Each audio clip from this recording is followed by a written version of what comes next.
Mr. Speaker.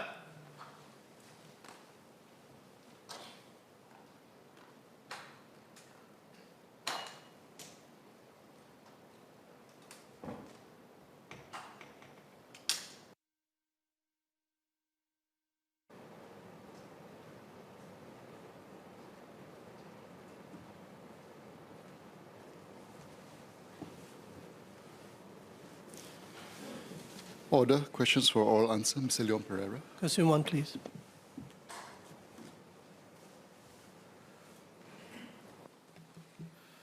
Mr. Speaker, the Ministry of Education has been monitoring the provision of school bus services. The demand for school bus services has been relatively stable as we continue to have 98% of our primary 1 students able to obtain a place either in a primary school of their choice or within 2 kilometers of their residence. However, based on our engagement with some school bus service providers, they have provided feedback on a shortage of bus drivers, with the post-COVID-19 reopening of the economy being a factor.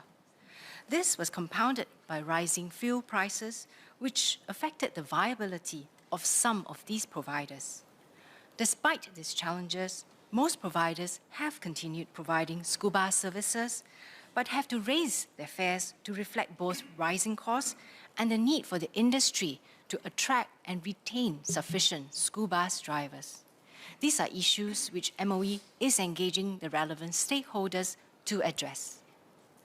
For most MOE schools, the bus fares have gone up by up to 10% in 2023 compared to 2022, while special education schools have generally seen a higher increase due to the smaller pool of bus operators who are able to meet their more complex needs. To better ensure affordability of transport costs for lower income students, MOE has enhanced the school bus subsidy from 60% to 65% of monthly school bus fares since January 2023. This will reduce the amount paid by families of these needy students and also help mitigate the increase in school bus fares. Beyond that, in situations where the family needs more help, the schools are able to provide more financial assistance to cover the school bus fares. Likewise, for special education schools, eligible students taking school bus services can apply for the Enabling Transport Subsidy administered by SG Enable, which was increased from 1st July 2022 to help defray the cost of the school bus fares. Beyond that, special education schools are able to provide further discretionary support to needy students who may need additional help with their school bus fares. Both MSF and MOE will continue to closely monitor the school bus fare situation and, if need be, step up the financial assistance support for needy students who have to travel by the school bus. Mr. Pereira. Thank the MOS for answer. Just 2 supplementary questions. My understanding of the school bus operator population is that, and I'll stand corrected if this is not borne out by the facts, but my understanding is that it is an aging population, and many of these operators are set up as sole proprietorships. They may employ a very small number of people, may drive the buses themselves, and over time we can expect that there will be exits from the industry. Is the ministry looking at how to address that? Because as the population ages, there could be certain solutions that we need to look at. For example,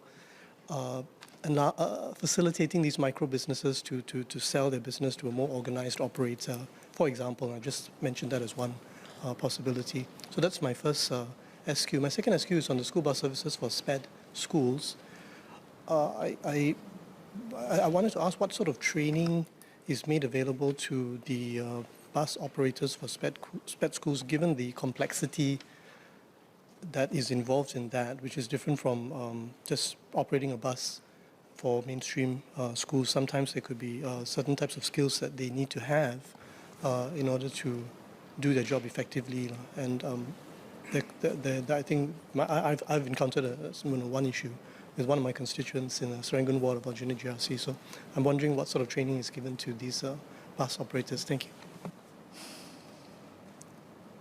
I thank the member for the 2 SQs.